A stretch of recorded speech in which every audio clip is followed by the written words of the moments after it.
이제 12장이 1절부터 6절은 모세가 정복한 왕들, 그리고 7절부터 마지막 24절까지는 여호수아가 정복한 왕들.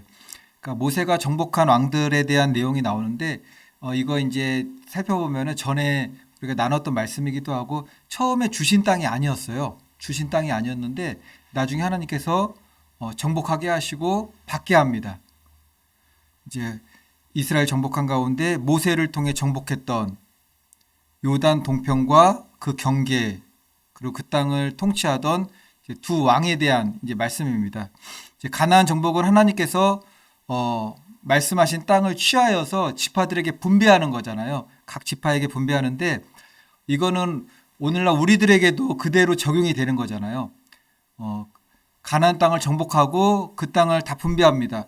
그것이 각 지파마다 이스라엘에게 자신들의 기업이 되잖아요. 기업의 땅. 근데 이거는 우리의 기업이고 우리의 땅은 하나님 나라 천국을 예표할 수가 있습니다. 그러므로 하나님께서 명령하신 것을 행하고 그에 따라 상급 받고 면류관을 받는 하나님 나라에서 영광 하나로 들어가는 이제 그것을 또 예표할 수 있다라는 거죠. 정복 전쟁은 대략 7년 전쟁이었습니다. 7년 전쟁 동안에 이방 족속과 하나님을 대적하는 이방 족속과 싸웠고 전쟁이 계속 있었죠. 우리가 가는 길에도 그거예요. 하나님 나라 천국을 기업으로 받기 위해서 싸움의 연속, 영적 전쟁의 연속인 거죠. 다 정복이 끝나기까지 하나님 나라 천국을 우리가 입성하기 전까지는 마귀와의 영적 싸움입니다. 이 땅에 우리가 육신을 입고 살아가지만 혈과 육에 대한 싸움이 아니고 영적인 전쟁인 거죠. 그리고 우리는 두 부류와 싸워야 돼요. 두 부류와. 그러니까는 마귀와의 영적 전쟁이 있고 또 그 마귀가 가장 우리를 이렇게 쉽게 공격하는 그게 무엇이냐면은 십자가에 아직 못 박여지지 않은 하나님을 대적하는 악한 내 자아라는 거죠. 그러니까 외부에 있는 것을 통해서도 역사하지만 더 중요하게는 내 안에 있는 내부에 있는 내 자아라는 것을 통해서도 또 역사한다라는 겁니다. 1절 말씀 한번 볼게요. 1절.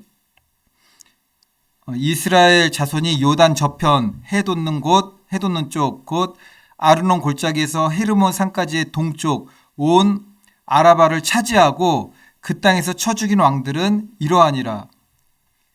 1절부터 6절까지는 가나안 지경 중에서도 동서남북으로 나눠져요. 동서남북인데 동편을 정복한 내용입니다. 처음 하나님께서 이스라엘 백성들에게 언약하여 주신 땅은 동편이 아니에요. 요단 건너면 이제 서편입니다. 그러니까 동편이라고 하면은 요단을 건너기 전이었던 거죠. 왜냐면은 모세를 통해서 정복하게 했고 모세는 요단강을 안 건넜잖아요. 그러니까 이제 동편 땅이에요.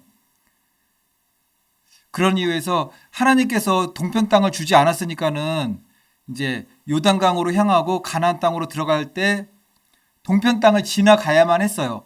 그러면 동편 땅을 막 정복하면서 가면 될 거예요? 아니면 가만히 지나가야 될까요? 가만히 지나가야 돼요. 그래서 가만히 통과하려고 했습니다. 그 내용이 민수기 21장에 나와요. 모세가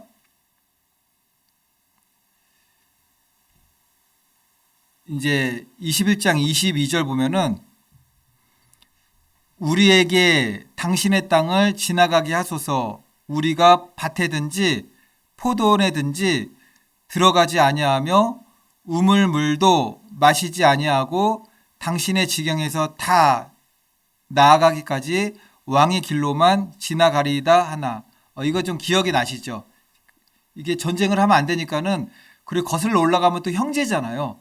그 조상들은 또 형제예요. 그러니까는 우린 그냥 지나가겠습니다. 아무것도 손대지 않을 것이고 혹시 우리가 거기에 대해서 뭘 이렇게 필요를 쓰거나 취한 일이 있으면은 값을 지불하겠습니다 했더니 아무런 피해를 주지 않을 테니 길을 열어달라. 그랬더니 이 시온 왕이 뭐라고 하냐면은 군대를 일으켜서 이스라엘을 치러 광야로 나갑니다. 그냥 가만히 가겠다고 사신을 보냈는데 자기 군대를 일으켜서 이스라엘을 치러 가요.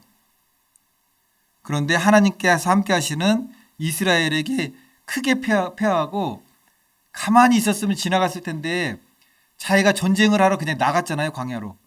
나가서 패해요. 그래서 땅을 다 뺏깁니다. 그냥. 땅을 다 뺏기게 되는 거죠. 그렇게 하여서 이스라엘 요단 뭐 동편, 서편 지경도 얻게 됩니다. 그리고 그 땅이 본문 2절부터 6절까지 언급한 땅이에요. 2절만 보면은 시온은 헤스본에 거주하던 아모리 족속의 왕이라 그가 다스리던 땅은 아르논 골짜기가에 있는 아로엘에서부터 골짜기 가운데 성읍과 길르압 절반 곧 암몬 자손의 경계 압복 강까지며 괜히 이스라엘 대적했다가 빼앗기지도 않아도 되는 그 땅을 빼앗겼던 이제 그 내용입니다. 여기서 시작해서 이스라엘이 정복한 요단 서평의 지경을 쭉 얘기하죠. 그럼 이 사건이 주는 의미가 무엇이냐면은 이거는 간단합니다. 하나님을 대적하는 자들은 복음서에서 그 말씀이 나오는 것 같아요. 있는 자는 하나님께로부터 받아서 더 풍성하게 되고 없는 자는 있는 것까지도 빼앗긴다. 그거 말씀 있잖아요. 하나님을 향한 믿음인 것 같아요. 하나님을 사랑하고 믿고 그 믿음이 있는 자들은 그 위에 은혜 위에 은혜가 더 있어요. 그런데 그렇지 않은 자들은 결국 이 땅을 떠나가게 될 때는 모든 것을 다 잃게 되는 거죠. 정말 그렇습니다. 그러나 이 말씀은 이스라엘을 대적했던 구약의 그 이방 민족에게만 해당되는 말씀이 아니죠.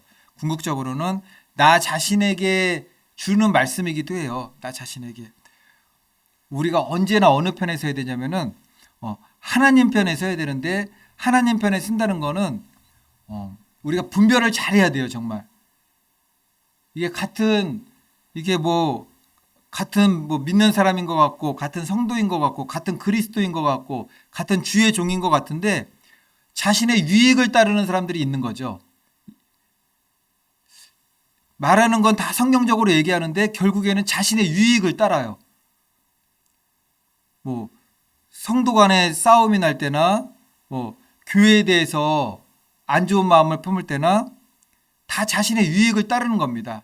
이야기할 때는 다 성경적인 뭐 이렇게 하나님 얘기가 나오고 믿음에 대한 얘기가 나오지만 이거는 언제나 나 자신에게 적용할 수 있어야 된다는 거죠. 하나님 편에 서야 되고 예수 그리스도께서 피 흘려 세우신 이제 교회 편에 서가지고 항상 하나님 편에서 생각하고 결정을 내려야 된다라는 거예요. 그래서 하나님 앞에 특별히 여호수아 보면은 가장 두려운 거는 이스라엘과 싸우는 거예요. 이스라엘과 대적하는 거예요. 기브온 족속들이 정말 축복을 받았던 이유가 뭐죠? 항복한 거잖아요. 싸우지 않겠습니다. 항복합니다. 그 납작 엎드렸잖아요. 살려달라고. 그랬더니 구원받고 성경에는 그게 저주라는 단어였지만 종속돼 가지고 영원히 하나님의 집에서 일하게 되는 거였잖아요. 축복을 받게 됩니다. 그러므로 성도는 하나님의 뜻에 따르지 않고 자신의 유익을 구하는 그 일은 절대로 해서는 안 된다는 겁니다. 다시 1절 한번 보면은 이스라엘 자손이 요단 저편에 돋는 쪽 곧 아르논 골짜기에서 헤르몬 산까지의 동쪽 온 아라바를 차지하고 여기서 어느 지경을 차지하고라고 말씀을 하는데 차지하다라는 이제 우리말로 번역된 이 히브리어 정확한 뜻은 적극적으로 행동하여 얻다예요. 차지하는 거는 적극적으로 행동하여 얻다. 얻고 취하는 것에 대해서 적극적으로 행동하다. 이게 우리가 여기서 무엇을 깨달을 수 있는가 하면은 이스라엘 백성들의 가나안 정복 전쟁은 하나님께서 약속하여 주셨고 내가 너희들에게 적과 꿀이 흐르는 가나안 땅을 주리라. 그렇기 때문에 그냥 쉽게 얻은 땅이 아니었다라는 거죠. 하나님 말씀을 굳게 붙잡고 적극적으로 행동하는 거예요. 적극적인 순종이죠. 그러니까 온전한 순종이었던 겁니다. 적극적으로 아주 민첩하게 행동하고 정복하고 차지하였던 겁니다. 하나님 나라 천국이 그런 거죠. 성경 말씀을 통해서 모든 믿는 자들에게 하나님 나라 천국에 대한 약속을 주셨습니다. 그렇다고 우리가 그것을 그냥 이 땅을 그냥 살다가 끝나면 다 얻을 수 있는 곳인가요? 절대로 그렇지 않습니다. 천국은 침노하는 자의 것이라고 그랬죠. 침노하는 자의 것이라고. 적극적으로 행동하고 하나님 말씀에 적극적으로 순종할 때 얻을 수가 있게 되는 겁니다. 하나님께서 하나님 나라 기업을 약속하심으로 성도들에게 소망을 주었는데 그 소망은 절대적인 순종을 통해서 이제 갖게 된다라는 거죠. 성도가 영적 전쟁에서 승리하는 것도 동일합니다. 하나님께서 분명히 우리와 함께 하시고 우리를 인도하시지만 가만히 있으면은 영적 전쟁에 패하게 되죠. 특별히 출애굽기 17장 사건 보면은 이스라엘이 아말렉과의 전쟁입니다. 모세의 손이 올라가야지 이기고 손이 내려오면 지게 되죠. 근데 손이 이게 나 혼자로는 너무 버거운 거예요, 이게. 그래서 누가 도와줬죠? 아론과 훌이 도와주게 되죠. 모세의 기도의 손이 올라가면 이기지만 내려가면 지게 됩니다. 생명을 걸었던 기도였던 겁니다. 이거 생명을 밤이 새도록. 성도에게 있어서 기도는 생명과도 같은 거죠. 사실은. 우리의 기도의 손이 올라가면은 영적 전쟁에서 한 발 한 발 앞서 나가면서 이길 수 있지만 기도의 손이 내려오면은 버틴다고 이기는 게 아니에요. 시간이 가고 세월이 간다고 이기는 것이 아니라 반드시 기도의 손이.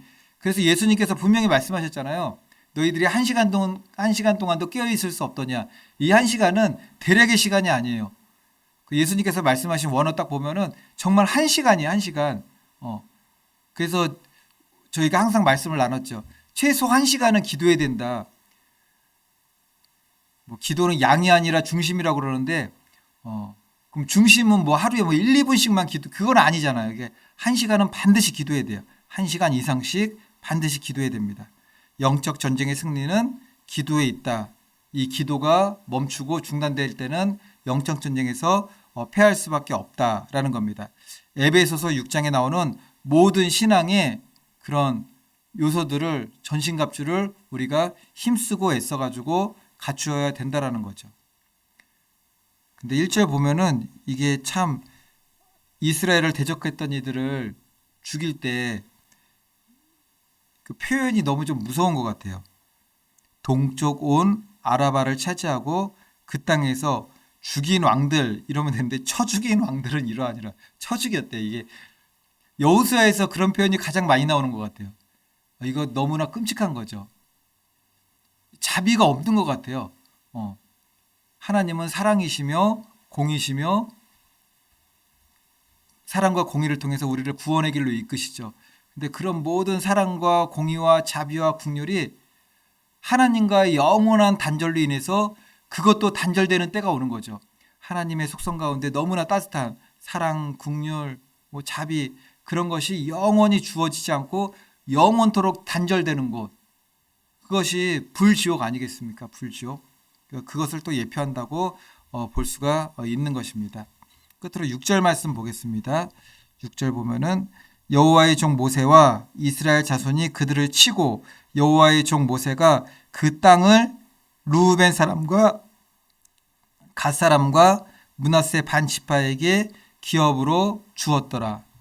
너무나 소망적인 말. 기업으로 주었더라. 기업으로. 성도가 이 땅을 살아갈 때 영적인 전쟁에서 우리가 정말 패하지 않고 승리해야 되는 이유는 달려갈 길을 마친 후에 우리의 믿음의 완성된 믿음의 결말을 본 후에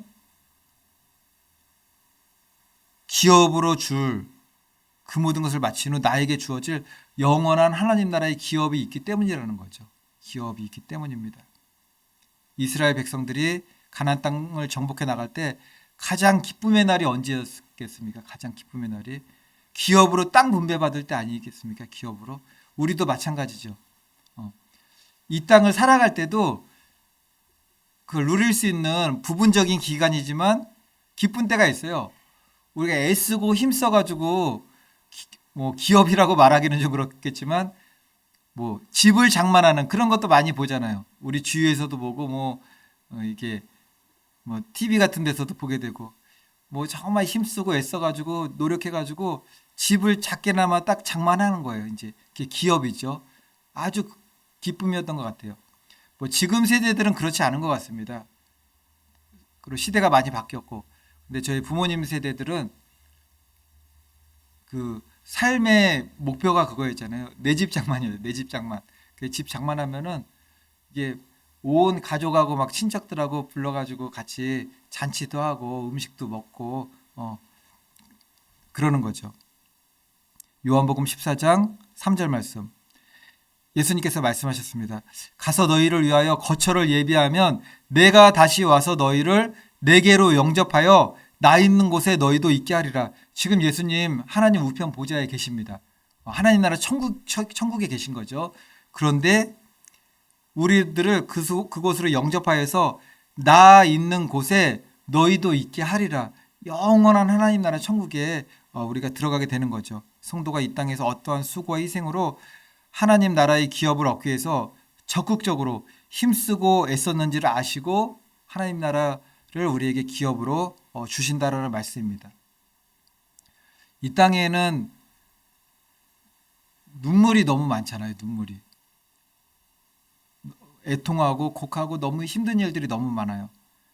뭐 천국집을 주는 것도 천국집을 소유받고 뭐 그런 것도 다 기쁨이지만 요한계시록 21장 4절에서 말씀하신 것 모든 눈물을 그 눈에서 닦아 주시니 다시는 사망이 없고 애통하는 것이나 곡하는 것이나 아픈 것이 다시 있지 아니하리니 처음 것들이 다 지나갔음이라. 애통하는 것도 없대요. 곡하는 것도 없고 아픈 것도 없는데 우리가 아픈 것이 두 가지잖아요. 몸도 아프고 마음도 아프고 그런 거 없어요. 영원토록 하나님 앞에서 다 지나갔대요. 다 지나갔습니다. 그리고 계시록 22장 5절 말씀 다시 밤이 없겠고 등불과 햇빛이 쓸데없으니 이는 주 하나님이 그들에게 빛이심이라 그들이 세세토록 왕노로 타리로다. 지금이 이제 서서히 더워지기 시작하는데 지금 요 근래에 날씨 맑은 날 바깥에 딱 나가서 따사로운 햇빛을 좀 받아보신 적 있으시죠? 딱 받으면은 기분이 정말 좋아지는 것 같아요. 근데 그 기분은 뭐 과학적으로도 이게 증거가 되는 것 같아요. 왜냐면은 그 햇빛이 우리에게 주는 영양분이 있다면서요. 그래서 저도 그때 날 좋은 날 바깥에 딱 나가서 봤더니 온도도 너무 좋고 햇빛이 이렇게 몸에 뭐 이렇게 들어오는 느낌이에요. 그냥 그건 기분이었겠지만 기분이 참 좋아요. 근데 그런 햇빛이 아니래요. 그런 햇빛이 아니라 주 하나님이 그들에게 빛이심이라. 주 하나님이 그 진리의 영광의 빛 우리 이 땅을 살아갈 때 뭐 성령 체험했다고 그러고 하나님의 뭐 신령한 은사를 체험했다고 그러는 게 하나님의 영광된 속삭 중에서 아주 일부분이잖아요. 그 일부분만 우리가 체험을 해도 너무 기뻐가지고 막 그 감격을 잊지 못해가지고 막 간증도 하고 그러는데 하나님께서 그냥 우리들에게 영원토록 비치신대요. 햇빛도 쓸데없고 등불도 쓸데없고 하나님 나라 천국에는 그림자가 없는 곳이잖아요. 하나님의 영광의 빛이 비치지 않는 곳이 없어요. 구석구석 다 비쳐요. 우리들에게 빛도 비치고 우리 안에 속사람에까지 다 비치는 거죠. 다 비치시는데 그들이 세세토록 왕노로 타리로다. 이거는 어떻게 표현할 수가 있을까요? 하나님의 영광의 빛이 영원토록 내 안에 비치고 주님과 더불어서 왕노로 타고 이것이 우리에게 주실 하나님 나라의 기업이라는 것입니다. 바라기는 저와 성도님들 모두 지금 저희가 여호수아 말씀을 보고 있어요. 그 하나님의 영원한 영광 안으로 들어가기 위해서 악한 원수 마귀 사단과의 영적인 싸움에서 반드시 이겨야 되고 무엇보다 내 안에 아직 십자가에 못 박아 죽어지지 않는 그냥 자라고 말해도 좋겠지만 악한 자예요. 악한 자. 하나님한테 자꾸 도망가려고 하고 하나님 말씀대로 살지 않으려고 하고 내 뜻대로 하려고 하고 그런 자와의 싸움에서도 우리가 예수 그리스도의 이름을 힘입어서 성령의 권능을 힘입어서 승리해야 됩니다. 그런 믿음으로 날마다 주님의 은혜를 구하며 말씀 붙들고 승리하시는 그리고 하루 1시간 이상씩은 반드시 이제 기도해서 기도에 손이 내려가지 않는 그런 믿음으로 승리하시는 저와 성도님들 되시기를 예수님의 이름으로 축원을 드리겠습니다. 아멘. 우리 찬송가 200장 찬송하겠습니다. 찬송가 200장 찬송하시고 우리 나라와 민족을 위해서 기도해 주시고 지금 한국교회의 가장 이게 어려움으로 닥쳐올 수 있는 것은 차별금지법이 통과되면은 아주 큰일 나는 거죠. 아주. 이거는 너무나 많이 들어서 잘 아실 거예요. 그런데 차별금지법을 당론으로 정하고 추진하려는 그런 정당이나 그런 후보자는 절대 뽑아줘서는 안 되는 거죠. 그런 걸 아시고 이제 얼마 남지 않는 대통령 선거가 정말 자유 대한민국을 정말로 사랑하고 그리고 국민들을 정말로 사랑해서 나라와 민족과 백성들을 위해서 충성할 수 있는 생명 다해 충성할 수 있는 지도자가 선출될 수 있도록 그리고 북한 땅에 있는 우리 동포들 형제들을 자유케 할 수 있는 그런 정책을 펼칠 수 있는 지도자가 뽑힐 수 있도록 또 북한 땅을 위해서도 기도하시고 우리 오직예수교회 우리 성도님들 각자의 기도 제목을 놓고 기도하겠습니다.